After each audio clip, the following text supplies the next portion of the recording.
Hello, this is Miss Van Human here, and today we're going to have a look at our fifth workshop today on the topic of surds, and it is going to be on rationalising the denominator. So first of all, I've got an example question here, and what I'd like you to do is you don't need to copy this down or put this into your summary books, but I'd like you to pause the PowerPoint and have a think about how you might go at solving this question. So hopefully what you've realised here is that this question 2 over root 3 plus root 3 over 2 is a fraction plus another fraction, but we have a problem that both of our denominators are different. So when we're dealing with adding two fractions, we know that the denominators have to be exactly the same.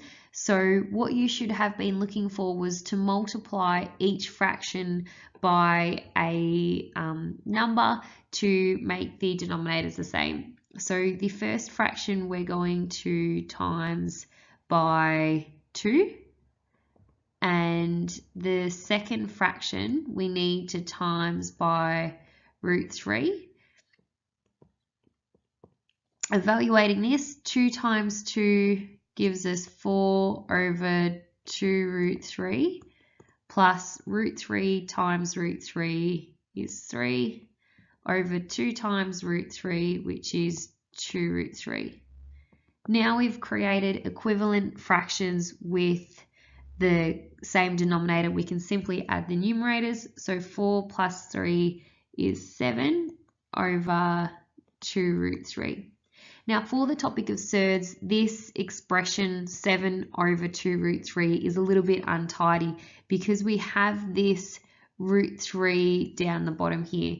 And today's workshop is all about tidying up this answer that we've got here so that is in the simplest form, and that is by rationalising the denominator, i.e. getting rid of this surd from down the bottom here. So let's have a look at how to do that. So today's learning intention is to understand how to rationalise the denominator of a fraction that has a surd as the denominator. You're doing this to extend your understanding of a surd that is represented as a fraction. And how you're doing this is through this workshop video and then some skills practice with your textbook questions. So let's open up your summary books. You need to copy down the heading Rationalising the Denominator. This is your fifth workshop and today's date, which is the 3rd of May 2018. So fractions involving surds are easiest to deal with when they are expressed in the simplest form with a rational denominator. So that means that we don't want to have a surd on the bottom of our fraction. Rationalising the denominator is the mathematical language that we use, which simply means converting the denominator to a rational number. This is, I guess, the formula of how to do this. So 1 over root a, remembering that a is a positive number.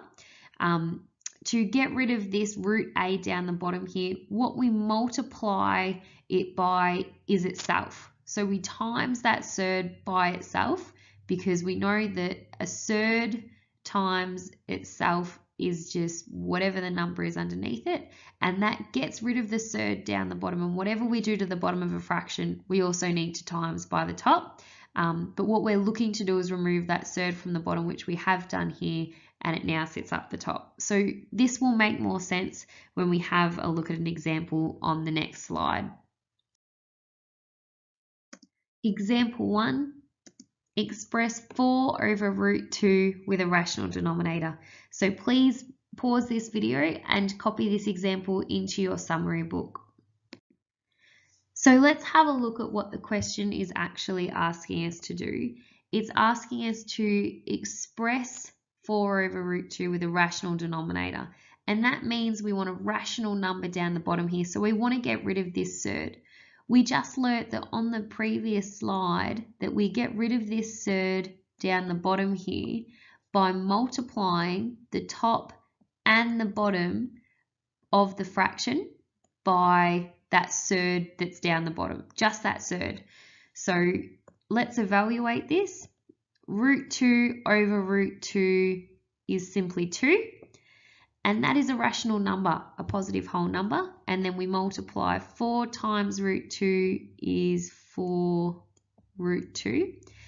Now we haven't finished this question because we always need to look to simplify, and we can simplify this 4 and 2 out the front.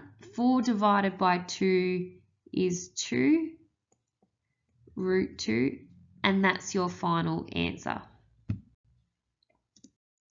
Example 2. Write 9 over 4 root 3 as a quotient with a rational denominator. So again, what we're looking to do is get rid of this surd down the bottom here. So just that root 3. Go back to my pen. So let's have a look. 9 over 4 root 3. So write 9 over 4 root 3 as a quotient with a rational denominator. Now, a quotient just means the result when we divide, and this question is the same as 9 divided by 4 root 3. So we're going to do exactly the same as what we did in the previous example.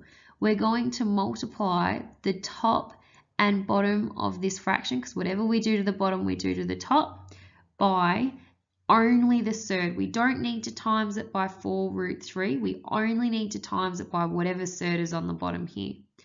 So let's evaluate this. 9 times root 3 is 9 root 3. And then 4 times, remember this is the same as having a 1 at the front there. I'll just get rid of that. So 4 times 1 is 4. And then root 3 times root 3 is simply 3. So let's leave 9 root 3 on the top there and evaluate 4 times 3 is 12. And again, we need to look to simplify. The highest common factor of 9 and 12 is 3. 3 goes into 9 3 times, and 3 goes into 12 4 times. So our final answer is 3 root 3 over 4. Okay, last example, example 3. Now this is actually the question that we started off with. 2 over root 3 plus root 3 over 2. So before we get started on this question, before we can look at finding a common denominator, what we're going to do is we're going to rationalize the denominator of the first fraction. So again, this root 3 over here is what we need to rationalize by getting rid of that surd down the bottom there. So I'll just get my pen back. So we've got 2, oh, sorry, that's yellow. Get rid of that, more blue. I've got 2 over root 3, and I'm going to rationalize the denominator by multiplying the top and bottom of this fraction by whatever the surd is on the bottom. The second fraction stays the same, root 3 over 2. Okay, let's evaluate this first part here. So 2 times root 3 is 2 root 3 over root 3 times root 3 is 3. We now have a rational fraction. That surd root 3 is no longer on the bottom, it's now on the top, that's fine. Plus the rest of this question is root 3 over 2. Now what we need to look for is the lowest common multiple of 3 and 2, which is 6. So I'm going to times this first fraction, top and bottom by 2, times this second fraction, top and bottom by 3, to make equivalent fractions with a common denominator. So 2 times 2 is 4 root 3 over 6, plus 3 root 3 over 6. Now we have the same denominator. I can now add the numerators. I've got 4 root 3 plus 3 root 3. These are like surds, so I can just simply add the numerators. 4 plus 3 is 7 root 3 over 6. when you're doing this in your textbook, you need to make sure that these surds might need to be simplified. So in this case, root 3 is the simplest form. So just look to simplify those surds as well. Okay, that's our last example for today's workshop. So you can now start your exercise questions in your textbook. So please make sure you're using your time wisely this lesson and getting a good start on those textbook questions. I'll be back in class tomorrow and I look forward to seeing how you went with this video workshop and how you went learning this topic. Okay, see you then. Thanks, bye.